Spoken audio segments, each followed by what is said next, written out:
Vou mostrar aqui como a Igreja Católica manipula os seus adeptos. A revista Veja lançou esse artigo, onde diz: nos primeiros séculos da Igreja Católica, a revista Veja, não conhecendo sobre a história verdadeira do cristianismo, é lógico que acredita que a Igreja Católica é a igreja que Jesus deixou. No entanto, mesmo acreditando que a Igreja Católica é a igreja que Jesus e os apóstolos fundaram, a revista Veja achou estranho, porque na história os papas não se chamavam papas no primeiro século, no segundo e terceiro e quarto século.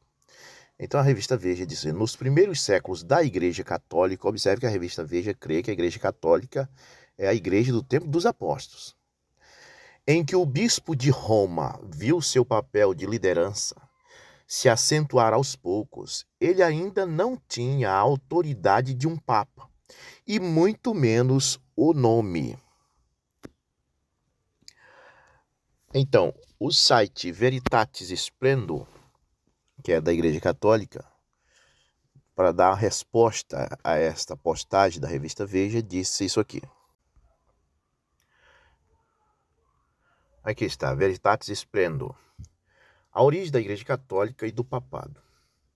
Eles postaram assim: há quem diga que o título de católica só foi atribuído à Igreja pelo Concílio de Constantinopla I em 381 por decreto do imperador Teodósio.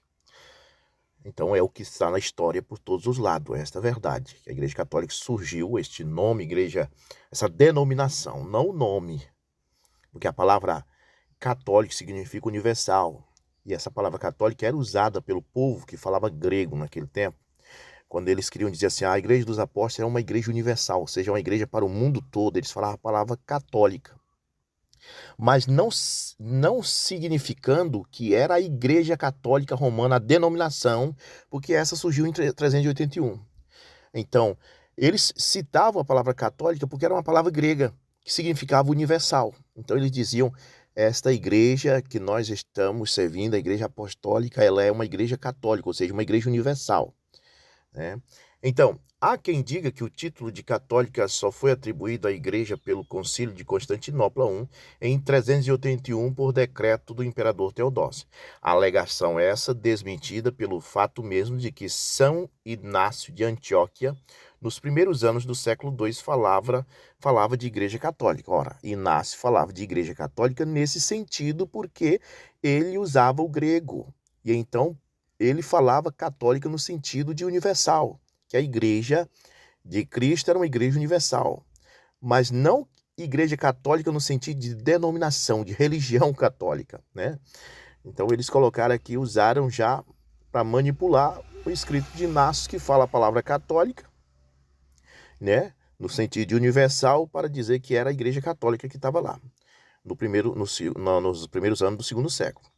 Então, eles vêm e declaram aqui embaixo: quanto ao termo Papa, eles não podem fugir da verdade, sabe que foi a revista Veja que publicou, só foi aplicada ao bispo de Roma no século V, de maneira enfática.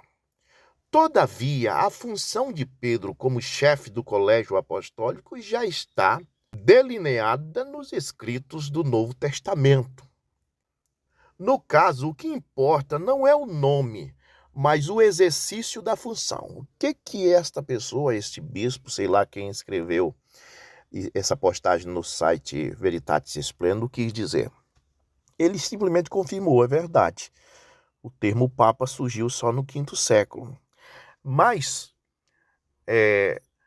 Pedro é Papa não porque o nome está lá na Bíblia, mas porque ele era chefe da igreja. Pronto, aí você tem que engolir isso aqui.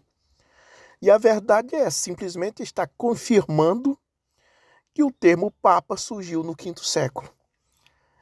E que você precisa aceitar que Pedro é Papa mesmo sem a Bíblia dizer que é. Só porque eles acham que Pedro era chefe da igreja. Mas este Pedro que eles dizem que era Papa, disse que ele era presbítero. O que era presbítero? Presbítero é o mesmo bispo, o pastor local, o ancião local de uma congregação. Ele diz em 1 Pedro capítulo 5, Aos presbíteros que estão entre vós, admoesto eu, que sou também presbítero com eles. Veja que Pedro diz, eu sou presbítero com eles. Ele não disse eu sou presbítero sobre eles, superior a eles, mas eu sou presbítero com eles, ou seja, estamos no mesmo nível. E diz, apacentai o rebanho de Deus que está entre vós, tendo cuidado dele, não por força, mas voluntariamente, nem por torpe ganância, mas de ânimo pronto, nem como tendo domínio sobre a herança de Deus, mas servindo de exemplo ao rebanho. Agora preste atenção, e quando apareceu o sumo pastor, olha quem é o sumo pastor, olha quem seria o Papa. A palavra Papa vem do latim pater patrius, ou seja, pai dos padres. E aqui Pedro está dizendo que esse sumo pastor, o pater patrius, ou pai dos pastores, é Jesus, ele é o Papa. Então qualquer outro homem que seja Papa é um vigário. A palavra vigário significa vigarista, aquele que está tomando o lugar do verdadeiro que seria o pai dos pastores. Nem vou chamar de pai dos padres, porque Jesus disse a ninguém na terra chameis pai. E a palavra padre significa pai. Jesus era contra você chamar de pai, a não ser que fosse o seu pai biológico, humano. Mas divinamente falando, espiritualmente falando, você só pode chamar de pai para o seu pai celestial. Você não pode chamar um homem de pai, de padre. Então, vou chamar de pastores, porque pastor vem de apacentador. Então, o rebanho ficou sendo apacentado pelos pastores, pelos presbíteros, que Pedro era um deles. E eles, esses pastoreadores, iam entregar o rebanho para o sumo pastor, que é pai dos pastores, pai de todos. Este sim é que está na posição elevada. E este não é outro senão Cristo. Qualquer outro que tomar o lugar dele é um vigário no lugar do Filho de Deus, ou um vicaris filii Dei. É 666, é a besta. Ora, em Mateus 16, Jesus disse para Pedro, depois dele ter tido o entendimento que Jesus era o Cristo, ele disse, tudo que tu ligares na terra será ligado no céu, e tudo que tu desligares na terra será desligado nos céus. Mas depois ele deu essa autoridade para todos os discípulos, não somente para Pedro, no capítulo subsequente, que é o capítulo 18, versículo 19. Jesus diz, também vos digo que se 2 de vós, agora não é mais só Pedro, agora 2 de vós, concordarem na terra acerca de qualquer coisa que pedirem, isso lhe será feito por meu Pai que está no céu.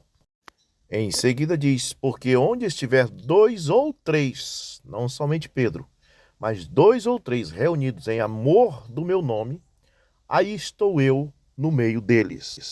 Foi por isso que Pedro disse em 1 Pedro capítulo 5, eu sou presbítero com eles, eu não sou presbítero superior a eles, eu sou presbítero com eles, eu não sou papa, eu sou presbítero.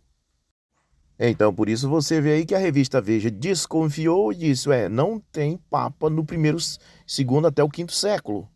Não existia papas, eram bispos, presbíteros, como Pedro era presbítero. E a Igreja Católica vem e confirma no site Veritatis Splendor. Não existia mesmo não, veio existir a partir do 5º século. Mas para manipular, que é a especialidade deles, eles dizem... O termo Papa só foi aplicado ao bispo de Roma no século V e ainda diz o que importa não é o nome, mas o exercício da função.